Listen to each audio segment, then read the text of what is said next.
On abordera les différents rapports applicables pour des objets en 3D, c'est-à-dire K, K carré et K cube. Il y a fort à parier que la théorie seule ne suffira pas. Vous devrez aussi regarder la prochaine vidéo qui comporte divers exemples pour voir la manière d'aborder les problèmes. Mon expérience m'indique qu'il s'agit d'un sujet pour lequel les élèves éprouvent beaucoup de difficultés. Soyez réellement attentifs et ouverts d'esprit. Abordons maintenant la notion de solide semblable. Si on réduit ou si on agrandit un solide, eh bien, on obtient un solide qui est semblable à un autre solide. Visuellement, des solides semblables pourraient facilement être représentés par un cube qui est d'une certaine grosseur, à lequel on le réduirait pour obtenir un plus petit cube. Eh bien ici, nous aurions des solides qui sont semblables et sans aucune distinction, puisque c'est un cube. Regardons un autre contexte. Si jamais vous avez un cylindre qui est relativement gros et que vous lui faites faire une certaine réduction en termes de base, eh bien, on pourrait se dire, ce cylindre-ci ressemble à celui-ci. Eh bien, dites-vous que non, ils ne sont pas semblables. Pourquoi? Parce qu'ils ont diminué de diamètre, mais pour ce qui est de la grandeur, ils sont demeurés exactement de même grandeur. Donc, le cylindre que j'ai ici à ma droite n'est aucunement semblable au cylindre que je tiens dans la main gauche. Pourquoi? Parce que les mesures n'ont pas réduit dans la même proportion. Il y a seulement que le diamètre ou le rayon qui a été changé et non pas la hauteur. Pour le cube, c'est particulier parce que le cube, toutes les arêtes ont la même grandeur. Donc, si je le réduis, j'obtiens maintenant un nouveau cube dont toutes les arêtes ont aussi la même grandeur. C'est pour ça que je pouvais dire que peu importe ce qui se passe pour le cube, il est semblable. Regardons une pyramide qui est un petit peu plus petite. Ici, j'ai une certaine pyramide. Eh bien, cette pyramide-ci, on pourrait dire qu'elle est semblable à celle-ci en notant que tous les côtés ou toutes les mesures de base soient réduites ou agrandies dans les mêmes proportions, identiques pour les hauteurs et les arêtes. Donc, des solides semblables, c'est ce que je tiens dans les mains. Des solides semblables ont la caractéristique qu'ils possèdent des angles homologues congrus. Les angles homologues sont congrus. Qu'est-ce que ceci signifie? Eh bien, ceci signifie que lorsque je prends une pyramide et que je l'agrandis, eh bien, les mesures d'angle à la base ou dans la pointe de la pyramide, les mesures d'angle sont demeurées les mêmes. Donc, pour un angle correspondant à un autre angle, à un endroit donné, eh bien, dites-vous que d'une figure à l'autre, c'est semblable. C'est un détail. Pour l'instant, on n'en fera pas grand-chose, mais sachez que c'est quand même une caractéristique des solides semblables. Les angles homologues demeurent identiques. Congru voulant dire identique. Que les angles ont la même mesure. Et la mesure des arêtes homologues, lorsque je parle d'arête homologue, c'est que je parle de l'arête de la base. Eh bien, l'arête homologue serait l'arête aussi de la base, ou l'arête d'une face de la pyramide où est-ce qu'il y a une jonction entre les deux. Eh bien, l'arête ici joue le rôle d'arête homologue. Homologue voulant dire qu'il joue le même rôle, mais dans un autre objet. Eh bien, la mesure des arêtes, on voit très rapidement qu'elles ne sont pas les mêmes, parce que les pyramides n'ont pas la même grosseur, mais il y aura une particularité, c'est que les mesures des arêtes seront proportionnelles.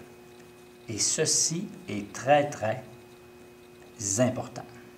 La mesure des arêtes homologues sont proportionnelles.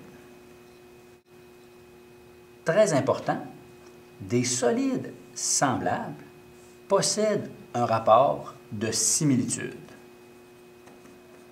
Et c'est la nouvelle portion de matière qui nous amènera à autre chose, similitude. Et le rapport de similitude, on parlera du rapport K. Lorsqu'on faisait des homothéties en secondaire 2, eh bien, nous avons vraiment appris à travailler avec les rapports de similitude K. Eh bien, c'était cela, c'était des homothéties, sauf que c'était seulement qu'en une dimension. On peut mettre en relation les dimensions des pyramides, c'est-à-dire les mesures. On peut aussi mettre en relation les surfaces, la face latérale, une face latérale. Ou on pourra aussi mettre en relation le volume, c'est-à-dire le contenu de la pyramide et le contenu de l'autre pyramide. Eh bien, lorsqu'on parlera des dimensions, ce sera la première possibilité ou la possibilité de base. Lorsqu'on parlera des surfaces, ce sera la deuxième possibilité. Et pour les volumes, ce sera la troisième possibilité. Moi, ce que je veux vous faire prendre bien conscience, c'est que lorsqu'on parlera du rapport de similitude, c'est qu'on compare l'arête d'un certain solide avec l'arête d'un autre solide.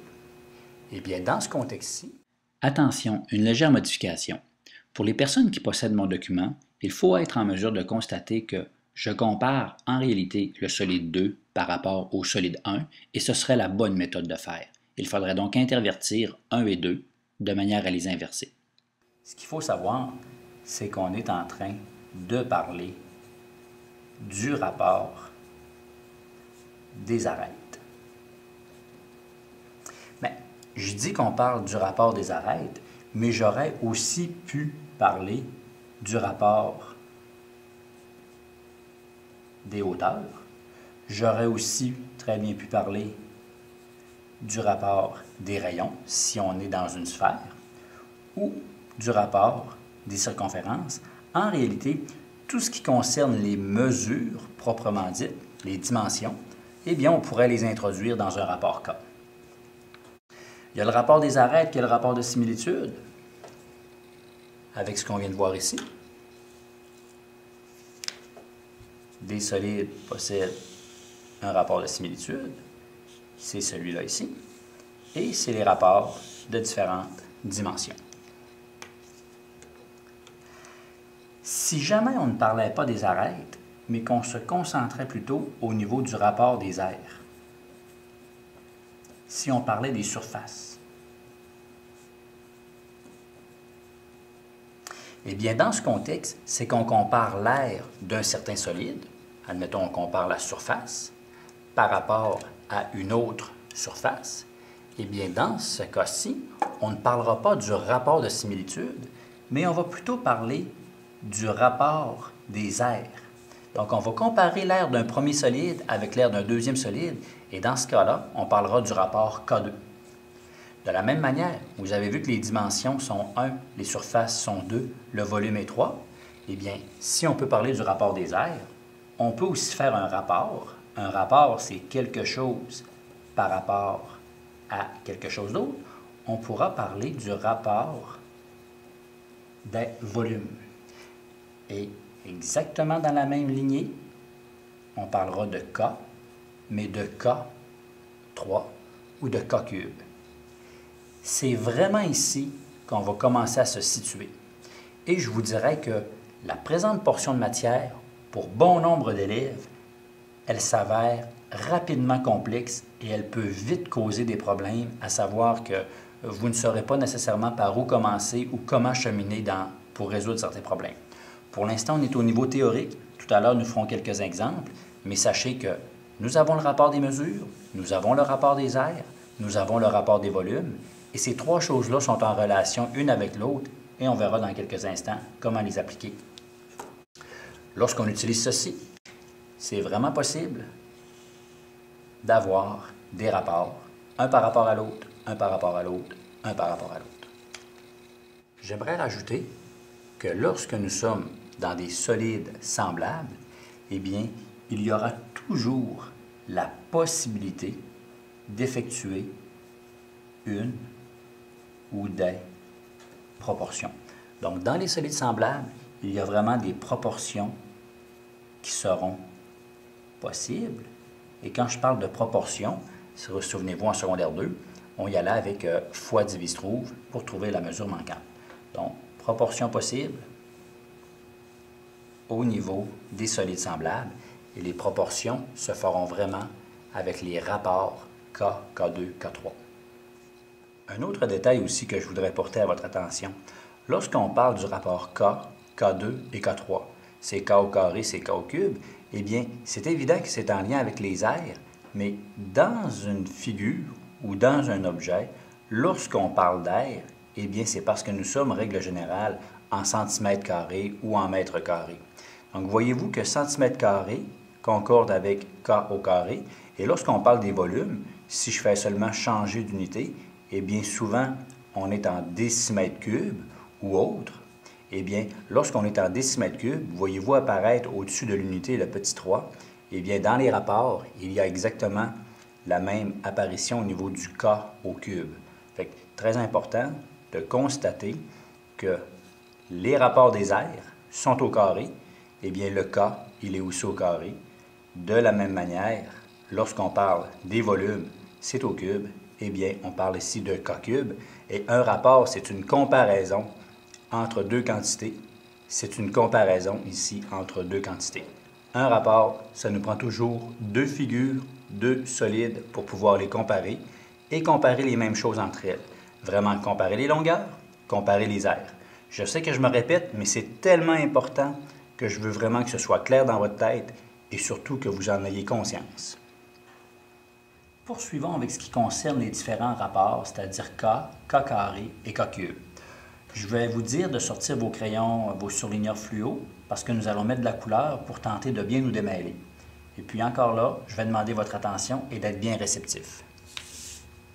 Si jamais on nous demande de passer d'un rapport à un autre, parce que c'est possible de le faire, eh bien, voici le schéma des possibilités qui nous sont offertes.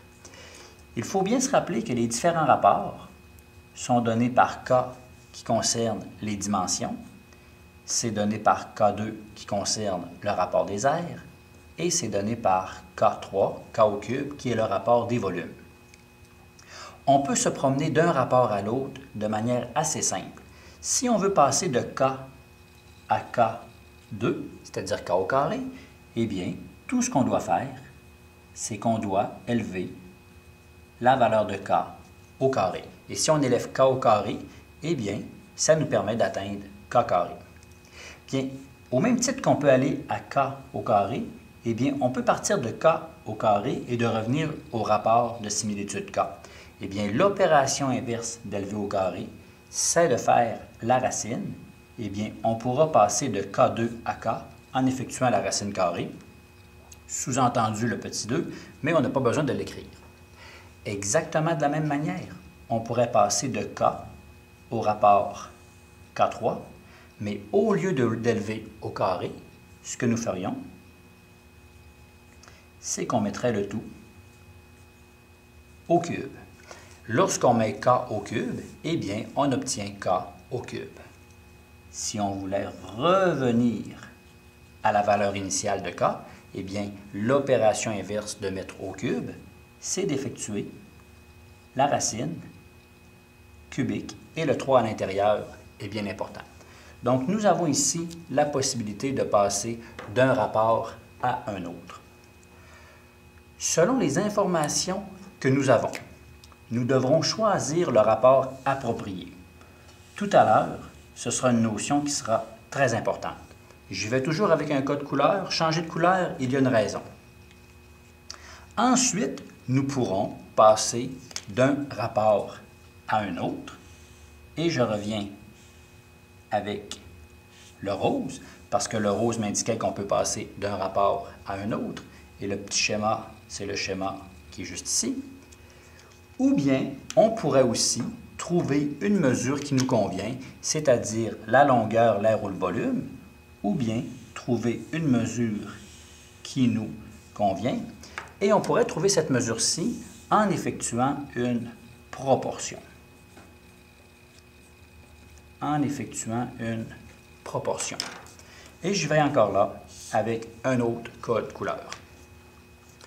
Comment le tout peut s'orchestrer? Voici le premier exemple que nous pouvons avoir.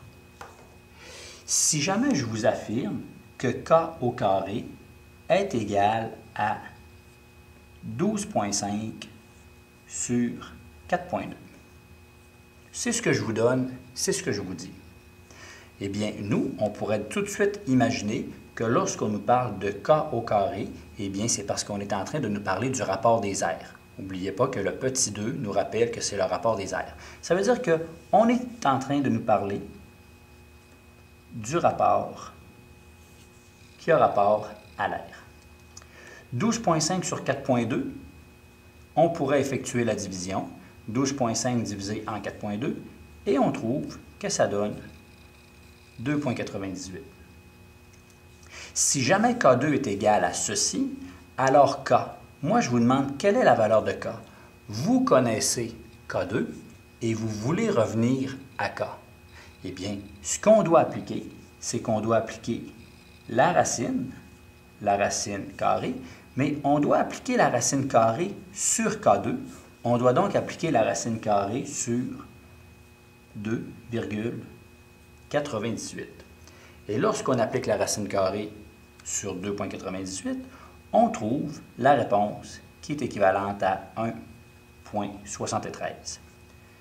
On pourrait donc conclure que si K2 est égal à ceci, alors K, pour sa part, est égal à 1,73. Les rapports des longueurs sont dans l'ordre de 1,73. Exactement de la même manière, on me demande K3. Il y a toujours la possibilité de se promener sur les chemins qui sont là. Mais pour passer de K2 à K3, ce n'est pas possible. Bien, de toute façon, ce n'est pas grave. Nous sommes passés de K2 au rapport K, et maintenant, au rapport K, je peux m'en aller à K3. Je suis passé de K2 à K, et je pourrais passer de K à K3. De quelle manière? Eh bien, je fais seulement LV au cube. Eh bien, allons-y. Nous avons 1,73 qu'on pourrait dire qu'on élève au cube. La parenthèse n'est pas nécessaire, mais c'est pour bien vous montrer que c'est ceci qui est au cube.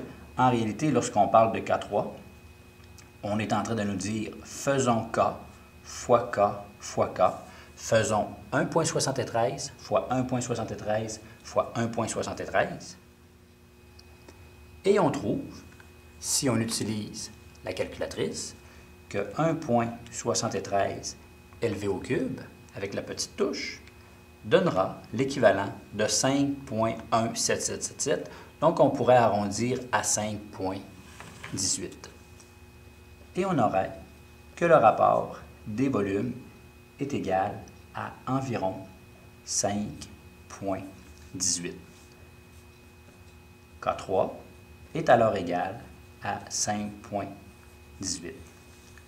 Ce que nous venons de faire juste ici, nous venons de passer d'un rapport à l'autre. Eh bien, c'est pour cette raison qu'avec le code de couleur, nous pouvons passer d'un rapport à l'autre. C'est ce que nous venons de faire ici, passer d'un rapport à l'autre. Pour le rapport K, ce sont les dimensions, c'est-à-dire les mesures, et pour le rapport K3, c'est l'équivalent du rapport des volumes. Fait que, première chose qu'on peut faire. Maintenant, si jamais les rapports qu'on trouve, autant K2, K3 que K, peu importe lequel, si jamais le rapport est plus grand que 1, ce qui est le cas ici, ça veut dire que la figure que nous venons d'obtenir, il s'agira d'un agrandissement, un peu comme lorsque nous faisions des homothéties en secondaire 2, agrandissement. De la même manière, si le rapport K, ou si le rapport K3, ou si le rapport K2 est plus petit que 1, eh bien, cela signifiera que nous sommes en présence d'une réduction. Et si le rapport est égal à 1, ce n'est rien de grossi, ce n'est rien de réduit, c'est directement une reproduction qui est identique. Il n'y aura pas beaucoup d'intérêt à utiliser le rapport K1 parce que cela signifierait que les dimensions sont pareilles, les aires des bases sont pareilles, les volumes potentiels sont les mêmes, donc aucune utilité. Mais par contre, sachez savoir que d'une figure à l'autre, si jamais on prenait une pyramide, la pyramide 2, et si jamais on prenait la pyramide 1, eh bien dans ce cas-ci, pour passer de la première pyramide à la deuxième pyramide, il s'agirait d'une réduction.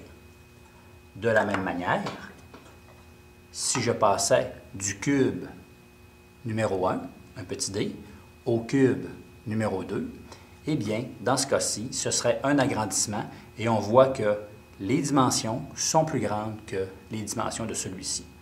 On y reviendra tout à l'heure.